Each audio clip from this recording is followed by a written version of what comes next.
Hello and welcome to this video on how to use generative fill to add elements to a photo. We will discuss how to use it, discover the limitations and find some real-world use cases. Alright, how does it work? First, you need to select the area where you want to place the subject. Keep the dimensions of the element you want to place in mind. After you have made your selection, choose the generative fill option. Enter a concrete and detailed prompt, and remember the general guidelines for prompts that we've discussed earlier in this course. Click Generate. You can choose from 3 different variations. Feel free to click Generate again for different results. You can also change the prompt under Properties and click Generate again to refine your results. So let us look at some examples together. So in this first example, I would like to place a boat in the foreground. So let's start by selecting an area with a lasso tool. Click Generative Fill and then we will describe an old fishing boat with a man on it. Generate. Okay, let's look at some variations. Okay, the first one looks pretty solid, but if we zoom in, we can see that it has a hard time recreating the people and the faces, and overall it doesn't look really real. But the composite is really solid. So in this picture I would place a rusty old car in the background. So let's select the area, describe what we want. Old, rusty, yellow car. What could we use to describe it even more? Let's say placed sideways with some leaves on it. Generate. Let's go.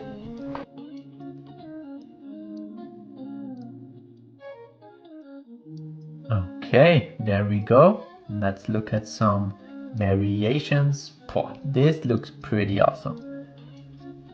Look at it. Okay, if we zoom in, there's this kind of unrealism that we already found with the Firefly text to image engine, but from far away it looks pretty awesome, I would say. So let's do one more and let us try something difficult. Let's try placing some humans right there. We were selecting the area and then we say young woman hiking clothes and a yellow jacket with her back turned to the camera. And I have purposely entered this prompt with her back turned to the camera because I know already that it would screw up the faces completely. So this is a little trick that you can use to create some kind of decent results. And let's expand the selection a bit more so the eye has something to work with. Let's click Generate and let's see what it does.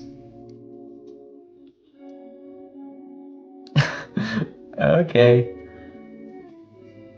it does what we've told it to do, but it doesn't. Oh, this one looks really good. Let's zoom in. Okay, there you have the problem. The faces are completely distorted, but from afar it looks pretty solid.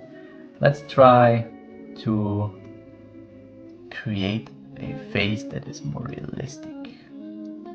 Selecting it once again and describe a face of a young woman. Generate. But I don't think that AI is able to do that. With faces it has a pretty rough time. Yeah, there you have it. It isn't able to do it. The variations are even more unrealistic, so I think with humans it has a pretty hard time. Let us try something else. I would like to place a deer in the background. So let's just enter deer. Okay, that is somewhat decent. The third one looks pretty good. We zoom in. Yeah, it doesn't understand the shallow depth of field of this image, but it places it in a bit of fog, so it looks kinda good. But same thing with animals, the photorealism isn't that good, I would say. So now let's try something different. I would like to replace this top with a dress. So let's select clothing. And be careful with the hands. I will remove them from the selection because just like we've said, it has a hard time recreating hands. Then I will click Generative Fill. Let's describe it, a white dress for a woman. Generate. Okay, there we go. The clothing looks pretty flawless, and just like I've already mentioned, it has a hard time recreating those hands. Let's look at some variations. Okay, this looks also pretty good. In this picture, oh no, the hands are screwed up even more. On variation 3, it does also a pretty good job, but I think, yes, the necklet isn't connected to anything and it has some kind of weird glitches right here. And as always, the hands are pretty distorted. Now let's try something else and change the hairstyle and color. Let's select the hair.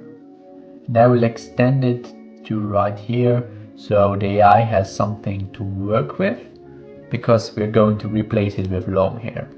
So let's describe it: long blonde hair of a woman. Generate. And there you have it, she's blonde. Let's look at some variations. Okay, second one looks pretty solid. Let's zoom in. Yeah, it does a pretty good job. It even creates new ears, which are a little bit distorted. Overall, this is a really powerful tool. However, there are some limitations. Just like with the text-to-image engine, Generative Fill has problems with photorealism and has a hard time creating feet, hands, and faces. It also sometimes places background elements that aren't correct. Composites are good, but nearly all of them need a touch-up. Lastly, it can be difficult to get consistent results, and often it does not pick up on prompts.